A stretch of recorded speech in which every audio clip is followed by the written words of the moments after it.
আচ্ছা আজকে সবার খাতা দেব। আরে সবাই একটু চুপ কর।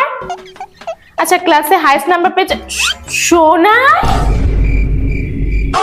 ম্যাম।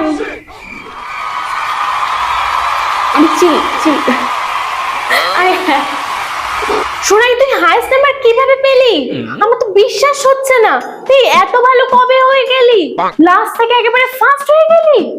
ম্যাম সত্যি কথা বলতে আমি আপনার জন্যই এত ভালো নাম্বার পেয়েছি। আরে না না বাবু, হ্যাঁ আমি জানি আমি ভালো পড়াই, কিন্তু তাও আমি শুধু পড়ালে হবে? তুই যদি না পড়তিস তাহলে কি ভালো রেজাল্ট করতিস বলতো? তবে হ্যাঁ আমার একটা পড়ানোর টেকনিক আছে যেটা সবার থাকে না। ম্যাম আমি তো আপনার পড়ানোর ওই টেকনিকের জন্য বেশি নাম্বার পাইনি।